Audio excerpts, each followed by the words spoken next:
Town Hall hosted by the Greenbrier GOP.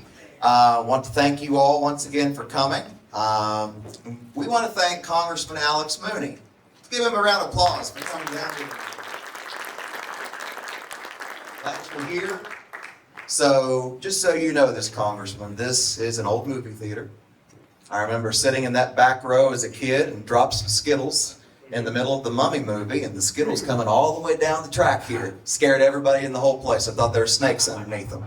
And we've been having our meetings here. It's been a great little place, and glad that good crowd, about 35, came out on a Friday night. So got some engaged voters. I'm going to give you the floor, let you introduce yourself, tell us why you're running, and then I will lead a Q&A session. So you go, sir. All right. Well, look, West Virginia deserves a conservative U.S. senator. You deserve that. I'm the only one running that's conservative. And this isn't personal attacks here. I'm not going to personal stuff or whatever. But I have a proven conservative voting record. And Ben, thanks for setting this up. And thank you all for coming on a Friday night. I know it's beautiful out and there's things to do and all that. And I'm glad to spend some time with you and get to be able to talk to you one-on-one. But I've been in Congress for 10 years now. I represent the northern half of the state. 27 counties. For 8 years I represented a different part of the state. They redrew the districts up, and I was forced into a primary with another incumbent Republican member of Congress, northern half of the state. Everybody thought I'd lose that, by the way, because it was mostly his area. Ended up beating him by 19 percentage points. Because the voters like you that vote in Republican primaries actually want a conservative. So, you see what's going on in this world right now in this country. And let me tell you, as a congressman who's seen it for 10 years, it's bad. I mean, you wouldn't think it would be this bad. But the Democrats think they can tell you how to think, for example, and what you can say, and censor you on the internet. They threw Donald Trump off Twitter. They'll throw you off. They'll throw you your free speech. They don't really think you have free speech. They really don't, unless it agrees with what they already think. Of course, then you can say it is crazy what I'm seeing. To be honest with you, and we threw people out of the military who didn't want to vaccinate, for example. We finally let them back in. We had a bill just recently where you could decide if you didn't go to public schools, if you were a private school student or you weren't a public school student, West Virginia had a bill to let you decide what vaccinations to take. Governor Justice vetoed that bill. He vetoed it. You should decide what medicine you put in your body and your children, not the government. That's your decision, okay? I'm all for healthcare freedom. So I'm going to go through some of the issues, when I was there in 2017, and what we're trying to do right now is have a Republican president, Donald Trump, next year, of course, Republican House, which we have now, we have to hold that, and a Republican Senate. And then when we do that, what y'all want to see is something happen. You want to see us do the things we said we would do. My mentor, one of my mentors is Jim Jordan, Congressman Jim Jordan from Ohio. Who's heard of Congressman Jim Jordan here? Okay. He started this group called the Freedom Caucus. Who's heard of the Freedom Caucus? Everybody heard of that? Okay, so I joined that my first year in Congress, and I'm still in it today. The only thing that surprises me is why every Republican member of Congress isn't in the Freedom Caucus. Because literally all we want to do is everything the Republican national platform says. That's all we're going to do. There's nothing controversial in there. It's a balanced budget, pro-life, defend the Second Amendment, personal responsibility. These are just the platform of every Republican. And literally all I'm trying to do, and all of 35 of us that are in that caucus out of 220 want to do, is what we all said we would do. That's all we want to do. It's nothing. It's not that big of a thing. But the other side pushes back. They are vicious about it. So in 2017, when we finally got what we were all going for this year, Republicans, all chambers of government, first thing they said we would do was repeal Obamacare. Remember that? And that's just socialism. It's just another step towards socialism. The government doesn't have a right to choose your doctor for you, choose your health care plan.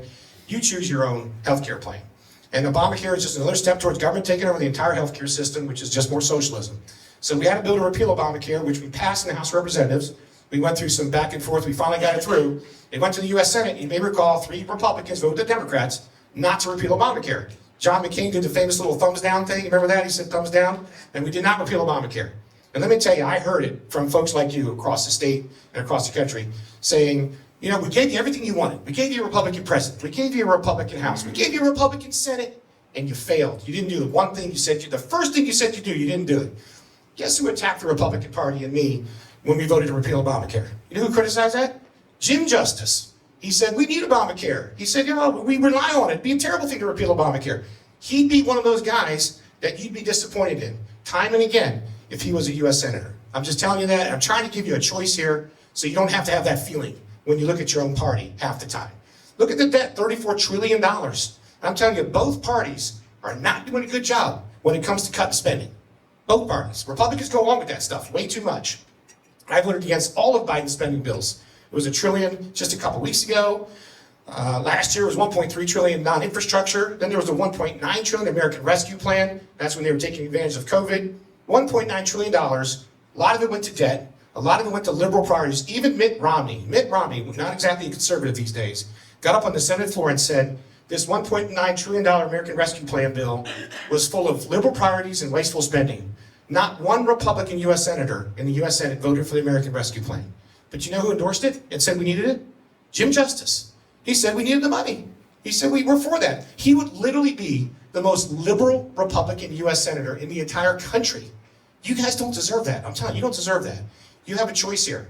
I voted against all of Biden's spending bills, and Jim Justice has attacked me for that. In fact, that's one of the reasons he's running against me, because I won't vote for those spending bills that are bankrupting our country and frankly giving away the keys of your taxpayer dollars to a woke liberal agenda that Joe Biden is pushing on this country. We should not be funding a corrupt FBI or IRS. We should not be funding that. We should make them come and justify that budget before they keep witch hunting Donald Trump or any other American person. We should hold them accountable to that. Those are your tax dollars. Those are not Joe Biden's money. But if we keep passing those bills like some Republicans do, and Jim Justice would, we're not going to be able to protect your freedoms. And so that's something we have to do. That's just something we have to do. There's really not a choice, but we're going to lose our country. I've always fought the woke agenda. Mr. Justice supported the so-called Fairness Act, said he would sign into law. The Fairness Act gives special rights to transgender people, special legal rights to sue people. He said he would sign into law. Fortunately, the legislature defeated that, but he said he would sign it to law. I do not support that type of agenda. The taxes. I did stand with President Trump in 2017. We passed a bill called the Tax Cuts and Jobs Act, and that helped cut taxes for everybody and bring a lot of jobs, frankly, back from overseas. A lot of jobs over the years, companies have been going to China, Mexico, Canada, Europe, because the tax rates there were a lot better. We had to cut the tax rates for job creators. So we passed that bill, and we cut the taxes, and I stood with President Trump at the White House in 2017, having cut those taxes. We finally did deliver that for the American people. And those tax cuts are still in existence, and you have seen some jobs relocate back to America from other countries. When we were cutting taxes at the federal level, what was Jim Justice doing? He had actually attempted the largest tax increase in the history of West Virginia in 2017. The largest one ever. Fortunately, the Republican legislature killed it, but he was raising taxes. He raised the gas tax. So again, if you're concerned about taxes and spending, there's really only one choice here for you. I will fight for you every day if you give me that chance. So those are just some of the issues that we differ on. I'll tell you a little bit more about myself, I guess. I'm 52. I live in Jefferson County with my wife and 3 children. Our kids we have a 20-year-old son, an 18-year-old daughter, and 9 years later, just when we thought we were done, in our mid-40s, the good Lord had what we call a little bonus left waiting for us, and we were blessed with a 9-year-old little girl at home now as well. She was born in Charleston. I'm a West Virginian by choice, so that's the one thing you'll see people attack me for. I moved into West Virginia. I'm proud of that choice. I stand by it, and I'm proud that I did it. So if that's a problem, then I guess vote for somebody else. But I'm a West Virginian by choice, and I'm proud of that, and I think this is the best state, and that's why I chose to live here. I used to live in the western part of Maryland, so I moved across into Jefferson County. So I live in Jefferson County now with my family. My father was a feisty Irishman from New York. He served in Vietnam. He was a captain in the U.S. Army, and he was always proud of his service, fighting the advance of communism, which was still happening in this world. And he was actually very political. He always talked politics to us. He was conservative, and he was read the National Review and things like that. And he picked up the bad habit of smoking in Vietnam, chain smoked the rest of his life. He died when he was 57 from stroke from smoking, so he's been gone for a while. My mother was actually born and raised in another country. She was born and raised in Cuba. And when my mom was 19, the Castro brothers, Fidel Castro and the communists and their thugs came down from the mountains with all the guns. And the people were disarmed, took all your guns away so they could oppress you. And they took everything from her. They took her family's farm. They put her in jail for 7 weeks because she was not a communist. And fortunately, she had a free country to come to. So she came legally to America when she was 19. And that's who raised me. My mom's still alive today. She lives near me in Charlestown. She's 82. And she's still, feisty. And she understands what your government can do. I mean, they did it to her. And look at Cuba today. It is still an oppressed communist country. And this is a significant worry. What the left takes and what the communists take, it's really hard to get that back. And that's why not repealing Obamacare was so disappointing. That step towards socialism, once you get government taking over the healthcare system or the government taking over anything, it's really hard to undo it. It's better to stop it from happening. Just stop it. And that's important. And these judges, it's important as a senator, we get to confirm judges, federal judges. And the Supreme Court has done some pretty good rulings lately. The Supreme Court basically believes in the Constitution, most of them. So senators need to confirm conservative judges, not liberal ones. Jim Justice has appointed liberal judges to the court here. I would only confirm conservative judges. So that's a little bit about my upbringing. It's real to me, having a mother who experienced her country being taken from her by evil people, that things like that are at risk here as well. And you see the stuff that they're doing where they do this to Trump, frankly, and they're doing it to other people too, businessmen and women in this country. They just accuse you of stuff and they arrest you and they raided Mar-a-Lago and they're charging Trump up in New York right now from charges 20 years ago that other people wouldn't even look at. This is like not what your country's supposed to do to you. It's not. But Republicans need to fight that. And I'm telling you that many of them don't fight that. Many of them go along with it. So I'm offering you that clear choice as a conservative.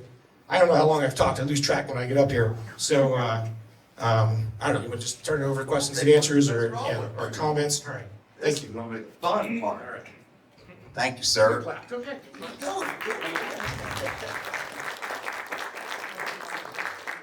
That's right. All right, let's hit the ground running. Who's got the first question? Don't be shy. Mark Jarvis. What is the best way for us to support you? One person living out here, what can we do to help you win? Did you plant that question or something? That's a great question. Thank you. I forgot to say that part in my speech. Well, first, my website's Mooney4WV. All the information there, Mooney, F-O-R-W-V. So you or anyone you know in the state who wants to volunteer, that'd be great. We do need people to knock doors. Here in Greenbrier County, there are a lot of towns you can still knock doors on. We have phone banks too. The party has this apparatus that we're using. And I looked at the numbers actually before I came. Would you believe how many people voted in the Republican primary right here in Greenbrier County 4 years ago in a presidential year? 1,892 Republicans. The county has over 30,000 people. So you're talking 1,892 of you. You're one of those, okay? So I'm looking for more than half, say 1,000 votes. So if everybody in here convinced, say, 23 people to vote for me, I'd win Greenbrier County. I mean, that's literally all you have to do. Convince 20-some people. The people who are engaged, and it's a sad thing, more people should vote, but the fact of the matter is, people historically have habits of voting or not voting. Some only vote in general elections. Democrats can't vote in Republican primaries. If you're under 18, you can't vote, things like that. So, your family, your friends, people you go to church with, please let them know if they're not here today, they can't have this back and forth and see me. Let them know they have a choice here. There is a conservative guy running. Go ahead. Do you have a contact here in our community? Somebody working? I don't know who my county coordinator is here. Just go. It's really going to be Cole Snyder. Cole, yeah, Cole. Cole's your guy. I don't have, I didn't even know where to get a yard sign. A yard sign. Do we have yard signs in the back?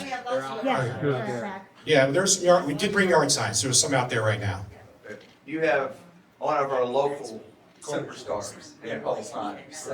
Yeah, Cole. So we'll go with Cole. That's not his dad. But little Cole. You got a good man. Yeah. Yes, he does. We got to get the signs out. It's interesting. Mr. Justice has 100% invite. Everybody knows who he is. So he's decided essentially not to campaign at all. I didn't see one yard sign anywhere in this county, and he lives here. I haven't seen anything. I've seen nothing. He's not running a campaign at all. And he's taking it for granted, frankly. He's really taking this for granted. He probably thinks he's doing you a favor by running. Look, I'm asking your vote to be a privilege. I'll fight for you, but it's your choice. I think it'd be a privilege to represent you and be able to fight. But I think when it comes to, we have teams of people in some of the bigger areas, bigger cities, door knocking, and phone bank. There's some cities here, towns you can door knock here too. We're working hard on the grassroots, like I've always done. My wife is in, she was in Putnam County yesterday representing me. My wife's a medical doctor, by the way, and her parents were both born in Cuba also. And she preferred to be a mom and a doctor than politician. But she knows what's at stake here as well. So my wife's been, where is she today? She's in Putnam County yesterday. Where's she going today? Oh, Calhoun County. She's in Calhoun County tonight. There's a Republican Lincoln Day dinner in Calhoun County tonight, so she's representing Calhoun County. My mother, who's 82, was in Cabell County, I think, for me yesterday. So we're getting out as best we can. If I can't make it to a particular location, we're trying to send a family member or a representative like Cole there. But we're running a grassroots campaign. I have literature too. I kind of use this as my Bible of why you should vote for me. And, you know, I'm 100% pro-life, by the way. I'm the lead sponsor of Life at Conception Act. It defines all of human life beginning at the moment of conception. Mr. Justice didn't want to repeal Obamacare, which again forces abortion as part of healthcare. I mean, if you're pro-life, you got to vote to repeal Obamacare. So I'm really the only pro-life candidate in this race. I have been endorsed by West Virginia Citizens Defense League, the largest pro-Second Amendment organization in West Virginia, because Mr. Justice wanted to raise the age to buy guns, so he supported some gun control measures. So, you know, groups like that you can get involved with as well. I got one recommendation. Yes. On election day, Yeah. if you would try to get people to call, just like you said, there's such a low turnout in these primaries. Mm-hmm. A few years ago, Eric Haber, if you remember him over in Virginia, I do remember. all right, David Bratt. a friend of mine was running against him in the primary. He won one district in our congressional district, and that was mine. I called everybody in our church, you know, that day. Yeah. I'm just saying, not Yeah. many people vote. You know? Yeah. We're gonna have some pro-family, pro-life handouts too, to help the pro-family candidates, all of us in this county, so that does matter. Go ahead. Before any more questions, I'll just mention real quick, just so you lay the room here. We have several candidates here also tonight. Sheriff candidate Doug Beard.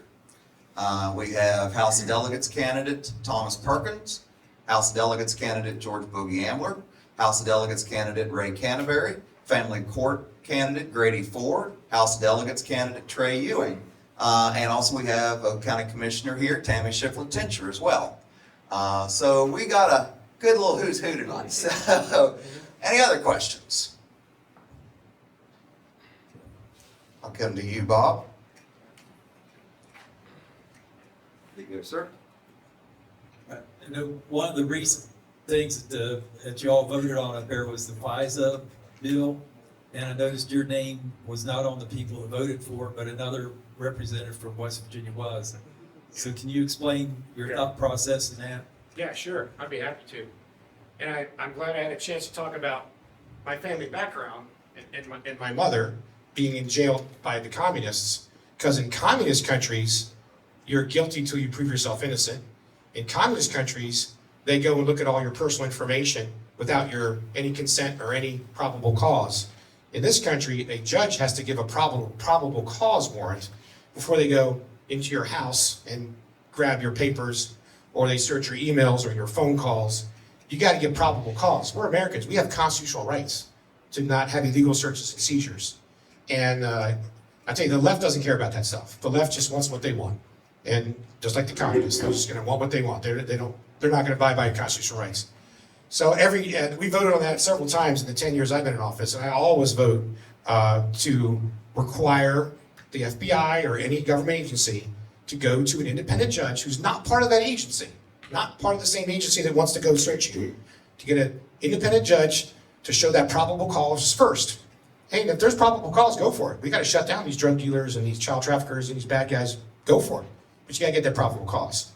And what we've seen happen without that is like the Russian collusion hoax, where the guy at the FBI self-certified his own report that Trump was colluding with Russia. He made the report, and he was one of the ones who signed off on his own report, which was based on bad information. Then he went and searched Trump. They started witch hunting Trump. They didn't get a warrant. A real judge may not have given that warrant. So you can't have the same agency that wants to go after you certify that they're okay to go after you. You got to get that independent warrant. I think that's important. I think that's a really important thing, because we're innocent until proven guilty, and we got constitutional rights. And I know that's inconvenient sometimes for law enforcement and stuff, but this is a country where your constitution needs to be protected. So and it'll be abused too. It's been abused like crazy already. So yeah, I have in the past and would vote to require a warrant for that kind of stuff. And that's just another difference. And Jim Justice wouldn't care about that. I mean, he's not going to defend your rights.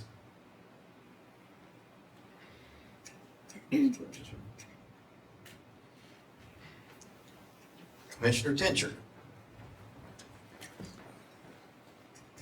Thank you for being here.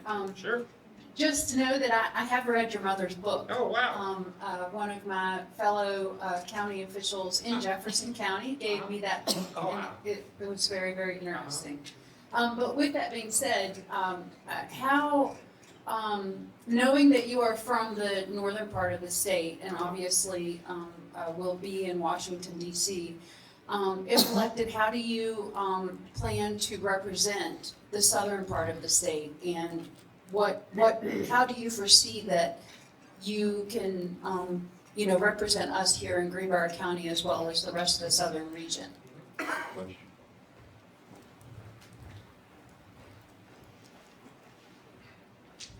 Yeah, I had that same issue. I have it now as a congressman too, because I have to represent 27 counties. But when I was first elected, I live in Jefferson County. I represented Charleston, Kanawha County, which is like a 5-hour drive. What I found, every county has a different flavor, and I got to rely on the county leaders to tell me how I can help. Most counties I have found need better internet, for example, and they all want better paying jobs. With the exception, believe it or not, of Hardy County. There's a study there. Hardy County, West Virginia has a local internet provider, runs as a co-op with the farmers, and they have great internet in Hardy County. It was the darndest thing. I represented 17 counties for 8 years, and 16 counties, every time I went there, complained about the terrible internet, and Hardy County was happy. So I'm like, can you just do what Hardy County's doing? Because that's working. So I can maybe, help spread some good tips that I hear from other counties. But I've always viewed it like I represent everybody equally, and I got to, as a congressman now, I got to be in D.C. generally 4 days a week, 3 weeks out before voting, and I try to get to all the counties as best I can as a representative. Senator would be the same thing. Make sure I know what's working in the county and what needs help. And I think the federal government, a lot of what we do just hurts the counties, like regulations, coal regulations, even regulations on farmers. So I always consider first and foremost, make sure the federal government is just getting in the way of something that you're trying to do. Somebody's trying to open a business or trying to expand. That's an important part of what we do. I want to keep as much of the money and the decision making as possible away from the federal government to the state and to the county. I'd say that's my number one job. When it comes to specific things, obviously I just rely on the county to tell me where we can help, fire and rescue, things like that. So, thank you for that. Paula McLaughlin. I would like to thank you for not voting for a $1.2 trillion bill.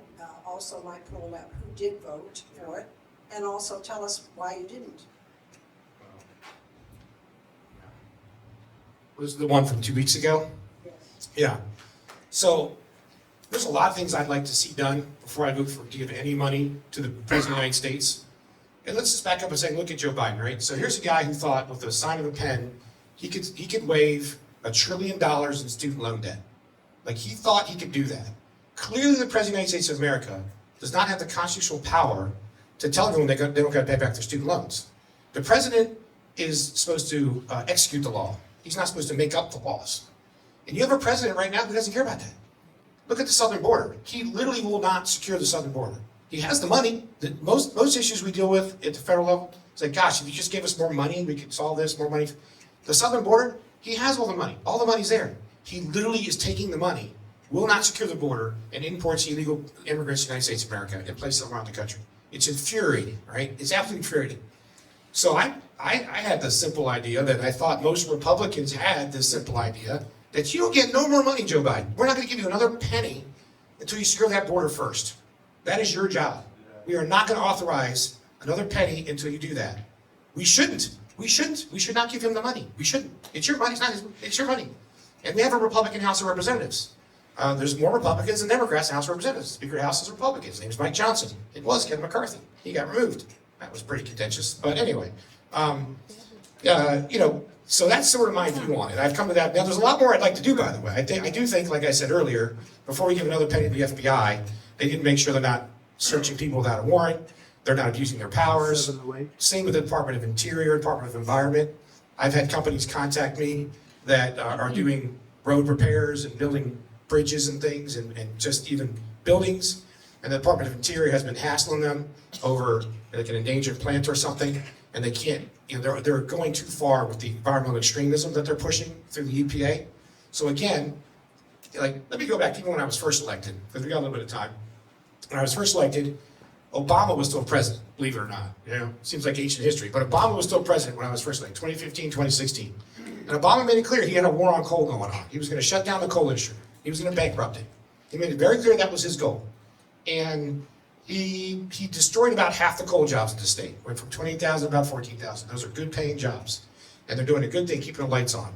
And he was trying to finish it off. And the Department of Interior implemented a new rule called the stream buffer zone rule. And they basically said if there's a trickle of water within 100 yards of coal mining, you couldn't coal mine anymore. And that would have stopped longwall mining, it would have destroyed the rest of the coal jobs. That was, again, not the authority of the Environmental Protection Agency. They don't have the power to regulate a trickle of water. They're far outside of their authority. But if you give them the money, they're gonna do it. So I put a bill in called the Stream Act, stopping that from occurring. We found a couple of allies in the administration that actually were helpful. We delayed it just long enough, and thank God Trump actually won, and he put a stop to that overreaching regulation that would have eliminated the remaining coal jobs in the state of West Virginia. So we saved those jobs. But I have the view that we should not give money to the Environmental Protection Agency while they're doing stuff like that. They did it to the farmers too. They did a runoff one, actually back to Hardy County. When it rains, when it rains, there's like a trickle of water. And then when it's done raining, the water goes away. Call it ephemeral streams. So the Department of Interior declared that a river. And the way rivers determined in the law is you have to be able to drive a boat on it, ride a boat on it. And you can't ride boats on those little trickles of water.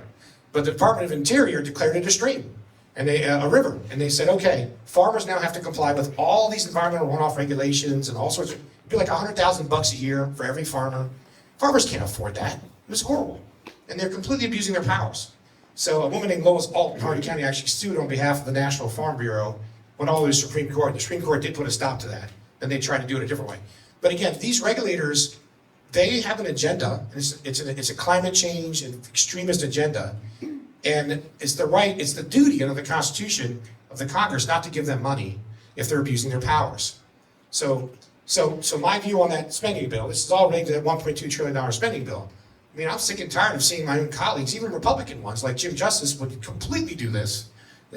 Vote to give your money away and not rein in an out of control bureaucrat who thinks that they have powers that they don't have. That's just wrong.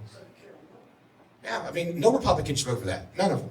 So, and if we do, they're just going to keep doing it. It's like you give your child a credit card, they rack it up, and you just keep paying it off. They're just going to keep racking it up. I mean, you've got to rein that stuff in. There's a reason the founders of our country put in the Constitution that all spending must arrive in the House of Representatives. And the President of the United States can't spend one penny that is not given to him by the House of Representatives. So for us to give that up is just like, why even run? Like, why even have a legislature? If you're just going to give up the power of the purse and let the president do whatever he wants, and you're going to give him the money to do it, even though it's completely unconstitutional, it's ridiculous. So I had thought, well, all the bills that were passing, the one thing all Republicans agreed on was secure the border. There's a lot more I want to do, but at least secure the border. And that's not even done in these bills. We don't enforce border security. So this is why this primary coming up is so important. It's very frustrating when U.S. senators, about a dozen Republicans vote with the Democrats consistently over there. 35 Republican U.S. senators actually vote the way I'm talking. They're like, no, we got to do the right thing. But you got like 12, 15 Republican U.S. senators who consistently vote with the Democrats and give everything they want. And it's very frustrating for the 35 U.S. senators. And I've been endorsed. I think I mentioned Senator Ted Cruz endorsed me, Senator Mike Lee from Utah endorsed me, and Senator Rand Paul from Kentucky have endorsed me. And the Bishop McConnell actually came here to Greenbrier County to recruit Jim Justice to run against me. Literally did that. So, and he brags about that. So if you want to know the difference, I mean, it couldn't be more clear based on that. But we need more U.S. senators who are willing to stand up to these bullying tactics. Because the Democrats will threaten not to pay the military and stuff unless you give them everything they want. So these spending, I haven't been voting for spending bills for 9 years because it's so out of control. And then you think the debt too, because it's a basic principle of the balanced budget. I don't know if I've talked a lot about the balanced budget, but 34, we're going to 35 trillion. It is reckless what we're doing there with the budget. We're not paying for the things we do. And this is not sustainable. This year, for the first time in the history of America, the interest on our national debt, the interest that we pay every year on the 34 trillion is larger than the entire budget of the United States military. It's like over $800 billion because interest rates have gone up. So, and there's no plan. There's no plan that I see from either party to stop that. And they spend another $1 trillion and it's another couple $100 billion of that's in debt. And they say, wow, we need the money. Yeah, what happens when a country's bankrupt? I mean, we're going fast, and the people giving these loans are not our friends, like China and stuff, that are buying our debt. It's not our friends. China's a big threat. They're cleverly buying, bonds and places of countries. China's a huge economic threat to the United States of America. So I think one of the, I never had the privilege of serving in the military, many of my colleagues have. They actually believe the biggest threat to the United States militarily is our own national debt right now. That would make us collapse before an army invades us. We do it to ourselves, we keep that spending in. So again, that's why, we West Virginians have a big choice here. There's really no other competitive U.S. Senate race in a Republican primary left in the entire country right now. Ohio's done. Montana has a candidate all set. This is the only state where, Joe Manchin retired, and that was all prearranged, by the way, if you didn't know. Joe Manchin made it really clear he would retire as long as Jim Justice, who's as liberal as he is, would take his spot. That was a well-known thing in D.C. He only wanted, so you noticed that he retired after Jim Justice announced. I was ready to run for like 6 months. Both of them tried to defeat me in my last election, by the way, and I beat them both last cycle. But that was a done deal. Joe Manchin wanted Jim Justice to take his spot because he'll vote with the Democrats. So this is why your vote is so important. And this is a 6-year deal, by the way. You're not going to have another chance for this in 6 years. Well, so it'd be a disservice to you. You deserve a conservative that'll vote against those spending bills, unless they do the right things in the spending bills. Then I'd vote for them. All right, I'm giving long answers. I don't know. Dr. Rob Johnston, I'll get you. Recently, I noticed a publication on the internet of what I call criminal invaders coming across the southern border carrying placards with an urgent message for them to vote for Joe Biden when they get into the United States.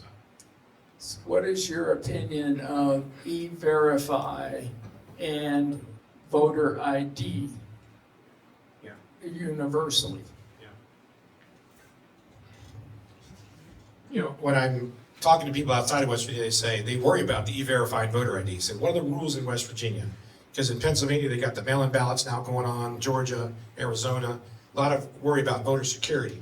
Thankfully in our state, they still have voter ID requirements, and there's no all mail-in balloting.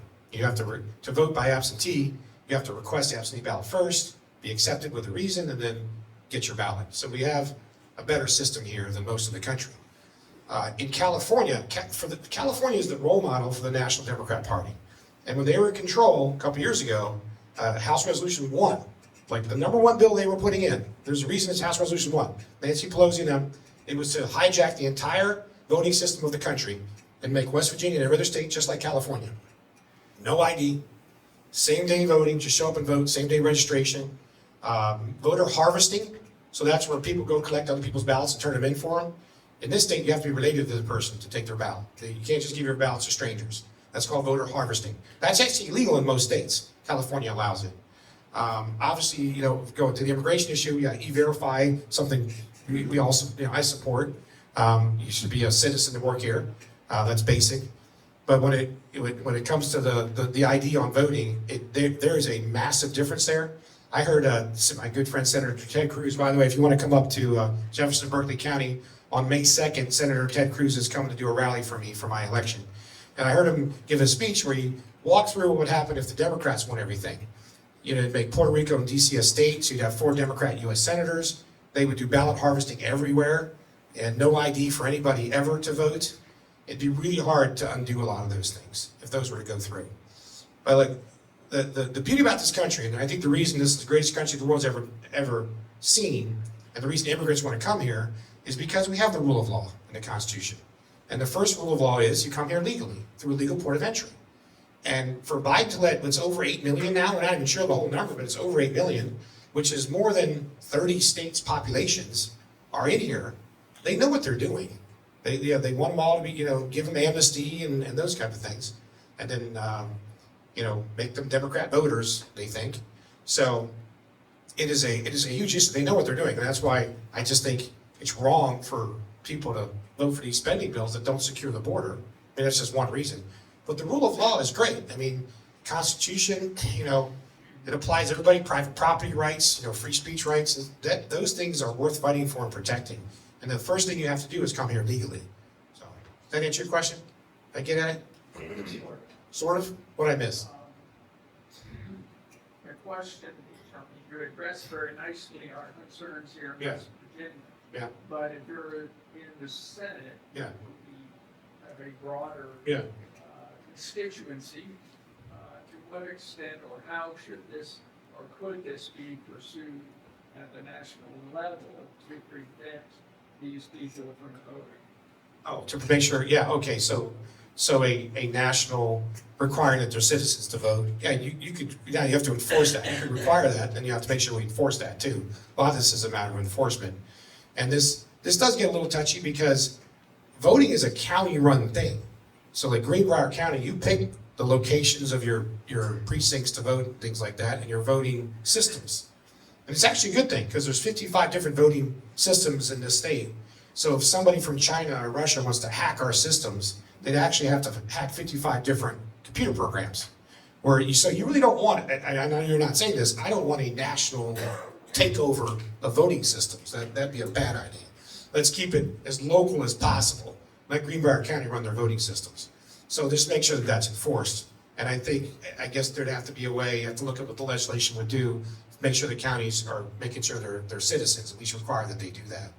I mean, I actually believe it's required now, but I guess they don't, some don't enforce it. You're supposed to be a citizen to vote now. Yeah. Debbie Bowman.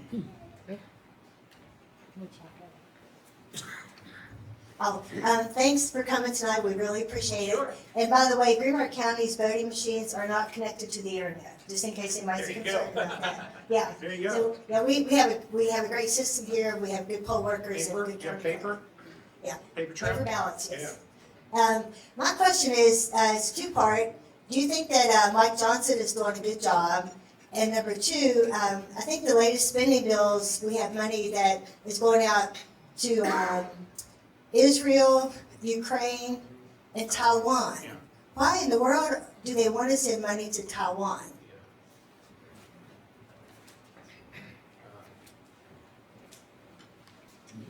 Yeah, well, let me try to answer those more or less in order. Is Mike Johnson doing a good job? But it's actually, we have like a 3-vote majority now, and there's a concern, the concern that really I have is liberal Republicans pushing the speaker one way or another. And I gave this example, Joe Biden passed a $1.3 trillion, but President Trump and I called non-infrastructure bill 2 years ago, had a lot of Green New Deal stuff in there. The Democrats didn't have the votes to pass it. There were 6 Democrats who wanted even more of extreme of a version. So Democrats had a big infight. They couldn't pass an infrastructure bill, a transportation bill. This went on for like 6 months.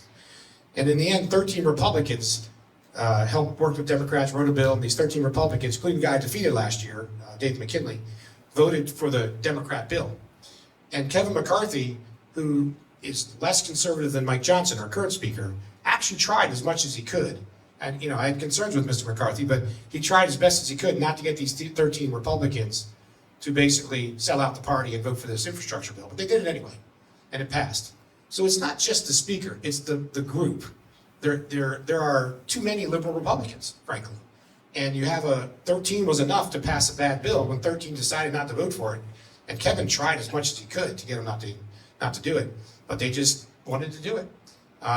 Look, I vote my conscience, and I vote the way I promised to vote, and I vote my constituents. And there's been times I've said no to my leadership as well when they wanted me to vote for something that I didn't think was a good idea. Spending bills is an example of that, frankly. So that's across the country, we actually need to elect conservatives. Mike Johnson is a conservative man. He's a very strong man of faith. He's a conservative man. But I think it isn't really just his decision. In fact, the bill that passed actually was mostly Democrat votes. Even passed out of committee with Democrat votes. The procedural motions were done with Democrat votes. So that's not really the way you should do it, but I don't blame just him. So I say, I'm disappointed, but I don't blame just him. So to answer that question as honestly as I can. And switching speakers again, I don't think we'd be any better off because it's the 220 people, as long as 10 or 20 want to vote with Democrats, that's a majority. So we need to, and that even happened when I was first elected. John Boehner was speaker when I was first elected. And Speaker John Boehner had about 50 liberal, moderate, whatever you want to call them, Republicans who voted with the Democrats all the time. He kind of ran all the spending bills with Democrat votes and 50 Republicans. Most Republicans voted against them, but they passed them anyway. It's very, very frustrating. So that's why in this particular case, why I'm running for the U.S. Senate is because I think we can correct, with your help, one of those, one of those senators. We can do our part for one Senate race, the one here in West Virginia, and not elect one of those Republicans who pushes the liberal agenda. And then the second part of your question, Taiwan. So China is very anxious to gobble Taiwan back up and make it fully part of China. They're chomping at the gates to do that. China's a very massive country and has greater military power than Taiwan. And they're very afraid that that's going to happen. So, I mean, that's you're asking why. That's why. To Taiwan, like Ukraine's invaded by Russia, and then of course you got Israel, who was attacked by Hamas, and they're defending themselves. So, I mean, that's why. But back to the issue on the border first. What I had thought we would demand at least, meaning the Republican House of Representatives, is that if you want money for these other countries, let's secure our border first. We have a border too, and that's under, people are coming through, and a lot of them are, frankly, not good actors. There could be sleeper cells, terrorist cells coming through. We don't know who's coming through because nobody's checking. I mean, it's a dangerous situation. Yeah. So what is your position then on those spending bills? Do you favor sending money to those countries at this point? Well, I've always favored for Israel, and I have voted to fund Israel. Yeah, I have, and I would continue to do that. I think for Ukraine, there was other ways to do it. Other countries can help, and I think we should secure our border first. So that's where I'm at.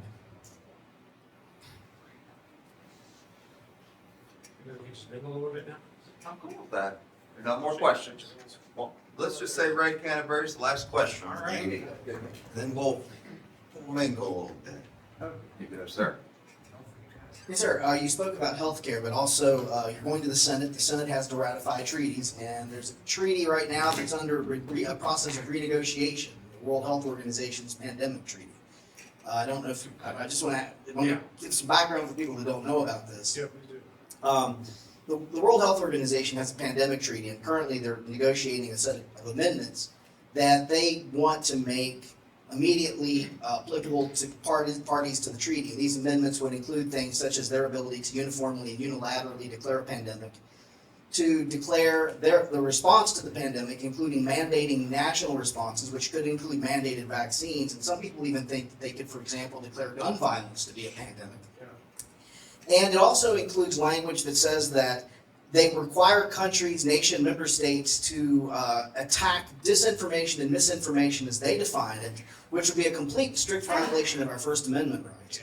So my question is, they think, I hope this thing falls apart in negotiation. I'm not sure they're going to get this thing through, but if they do you think this thing has to come back to the Senate for ratification? If not, is there anything that we can do to push back on that? Because I think it's a complete infringement on all of the Bill of Rights and our national sovereignty. Yeah. Well, I couldn't agree with you more. Our national sovereignty should never be subjected to some international treaty of some kind or another. I was proud of Trump when he pulled us out of the Paris Climate Accords, which was an environmental extremist type of organization. And the liberals got all mad, but did the right thing.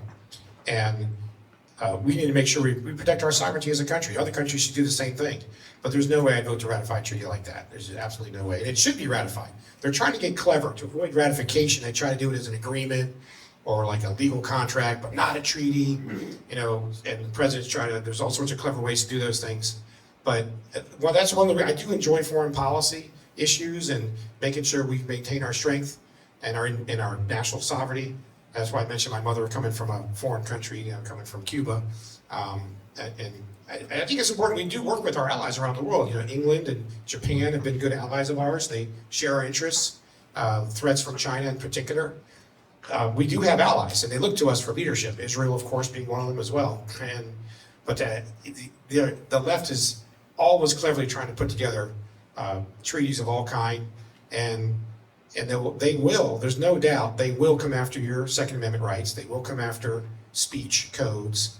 There's no way we should ratify that. And we need to start ours from this country as well and make sure that those rights are protected here, because they're trying to chip away at those here as well. But yeah, that's just why you need a conservative fighter who believes in traditional values and the Constitution here, because you couldn't count on Jim Justice to vote against stuff like that.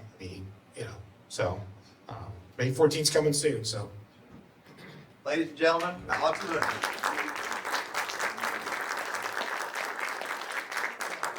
So you all can now just bombard him. Get a picture with them. Appreciate you all coming out tonight. Tuesday night at the Dutch House, we have Mac Warner and Chris Warner coming down. 5:30 Chris Warner, 6:30 Mac Warner. Please come to that. Additionally, we are working on finalizing the dates for the House debates, House of Delegates debates. We're looking at Monday the 29th for one in Rainelle at 7 o'clock. And we're looking at the other one for the 46th in White Sulphur on the day after that, Tuesday the 30th. Those are not fully set yet, but keep those dates in mind. Thank you all for coming. Have at it.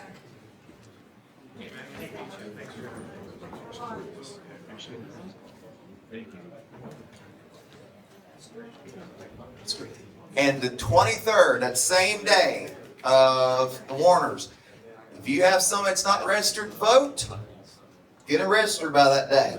That's your cutoff. Got to be registered by April 23. Thank you.